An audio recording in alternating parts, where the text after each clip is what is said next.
Becoming a school bus driver means a lot of responsibility for you as a school bus driver. There are many aspects of driving a school bus that you have to consider. One of them is ensuring that you will have a very safe school bus. The purpose of this video is to show all drivers the proper techniques in inspecting their school bus through pre-trip inspections every time you take your bus out. You'll hear from a local transportation director, a school bus driver, about the total responsibilities of becoming a safe school bus driver to ensure the safety of all your children. A school bus driver has many responsibilities. Some of those are similar to that of a teacher, public relations officer, and yes, a professional school bus driver. I would like to relate to each one of those briefly.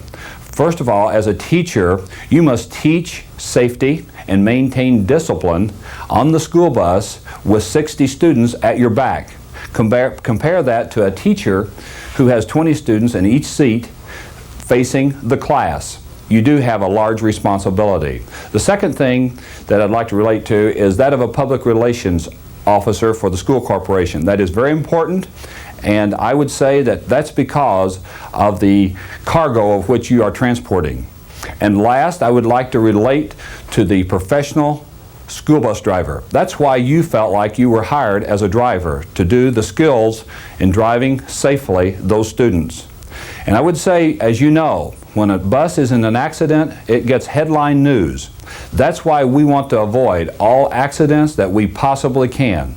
And we would encourage you to do pre-trip inspection on your school bus before every trip. As a school bus driver, I am responsible for the safety of the children that are on my bus.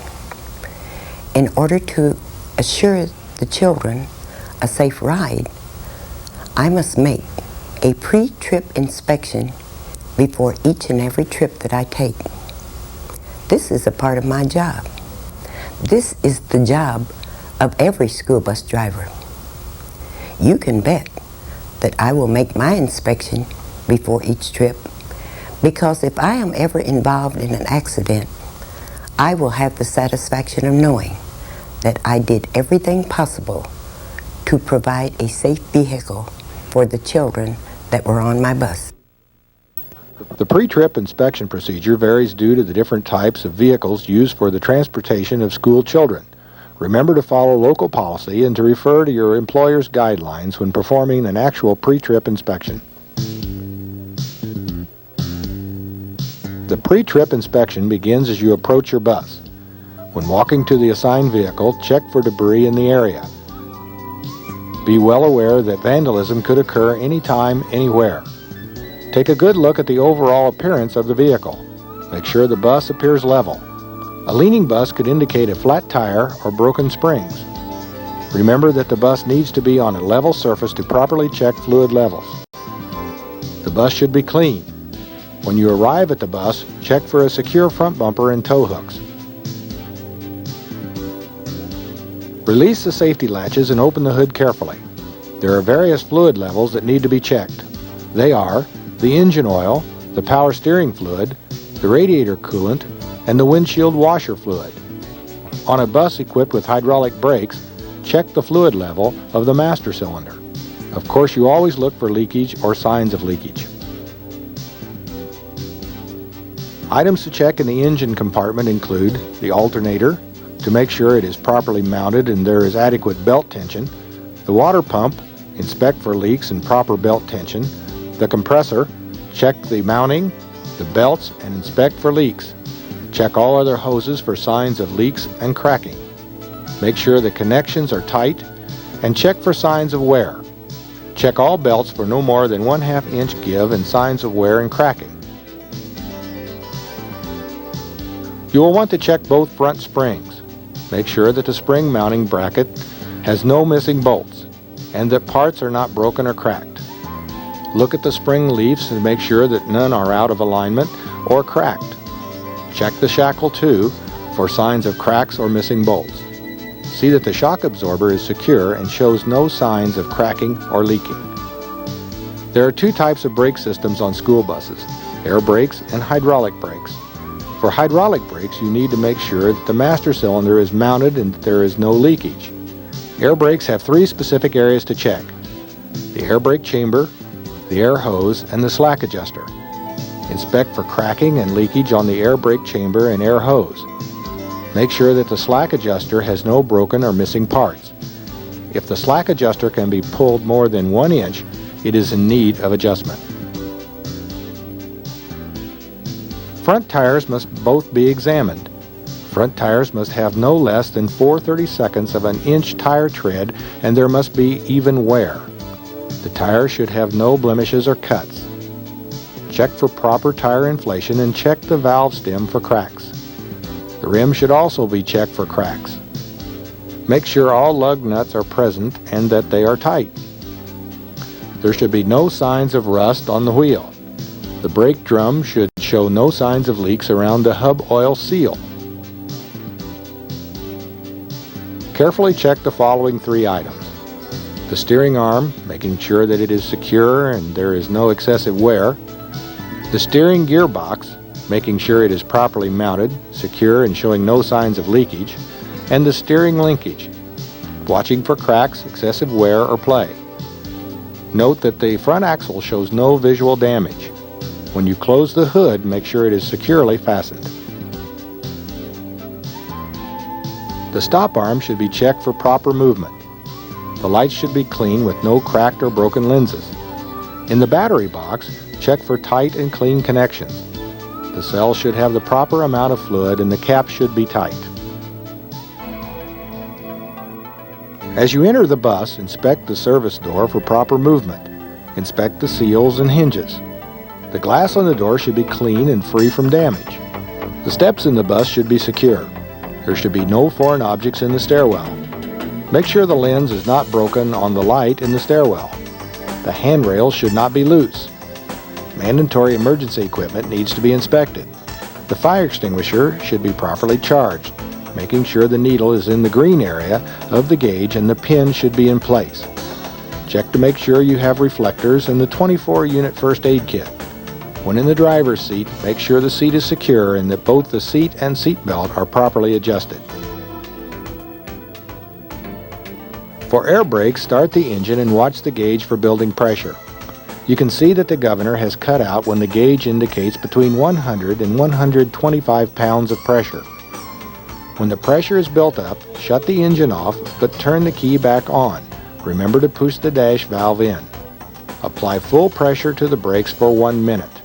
The gauge should not show more than a drop of 3 pounds. Continue to pump the brakes to fan off pressure. The warning buzzer and light should come on when the pressure gauge has fallen to 60 pounds. Continue pumping the brakes until the pressure drops to 40 pounds. At 40 pounds of pressure, the dash valve should pop out. For hydraulic brakes, pump the brakes 3 times and hold the pedal down for 5 seconds. You should not feel any pedal movement. For the emergency brake, set the brake. The bus should not move when the bus is in gear and you push lightly on the accelerator pedal. You will need to turn on all outside lights and make sure they are operating properly. Headlights should operate on high and low beam.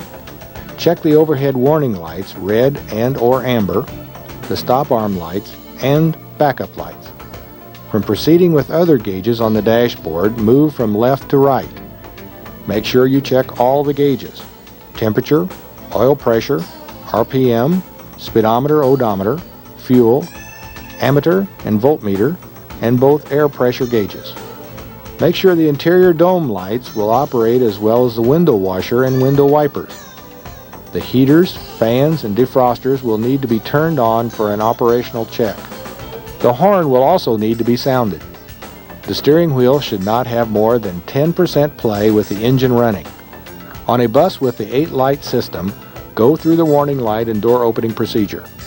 Make sure the master switch works and that the system shuts off when the door is closed. You will want to move the gear shift through all gears on both manual and standard transmissions to ensure the transmission is in working order. Make sure the service door has proper movement. The windows should be clean with no film on the inside which could cause a reflection. The mirrors, inside and out, should be mounted properly, be clean and show no damage. Bus seats should be checked for broken frames and tears. The floor covering should be clean and free from damage. The emergency door should open and close properly. The seals should be snug and the buzzer should activate when the door is open. Check the emergency windows too. Open them checking the seals. If your bus is equipped with a sealing hatch, make sure it opens and closes properly. When exiting the bus, check to make sure the fuel cap is secure.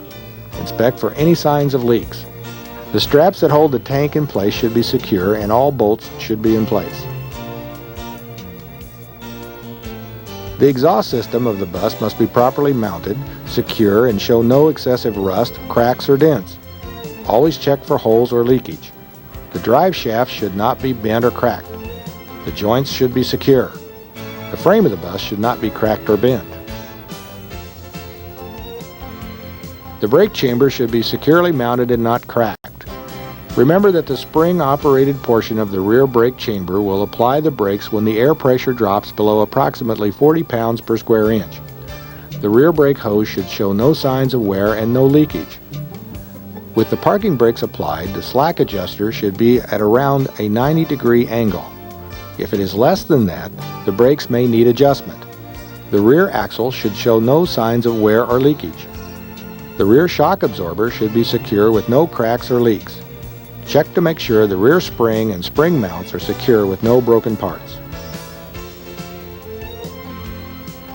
The tire tread on rear tires must be no less than 2/32 of an inch with even wear. Look at the overall tire appearance, making sure that there are no blemishes or cuts. Check for proper inflation and check the valve stem. The rim should show no signs of being cracked. The lug nuts should all be in place and tight with no signs of rust. The spacer between the duals should be secure so it can hold the tires evenly. The brake drum should not be cracked or warped. The axle seal should not show signs of leakage. You need to open the rear emergency door from the outside of the bus. You will also need to check the license plate and license plate light. The rear bumper and tow hook should be secure. The exhaust tailpipe should be properly mounted with no holes, cracks, dents, or excessive rust. Each fall, the Indiana State Police Department inspects all Indiana school buses. In addition, each spring we inspect a minimum of 25 to 40% of all school buses, including those which are 12 years old or older. An important part of the inspection process is issuing a sticker which indicates that the bus either passed or was rejected. The sticker system is important for the use of troopers to detect unsafe operation of school buses. As important as these inspections are, they are no more important than the driver pre-trip inspection, which is conducted daily. Together, these inspections play an important role in school bus transportation safety.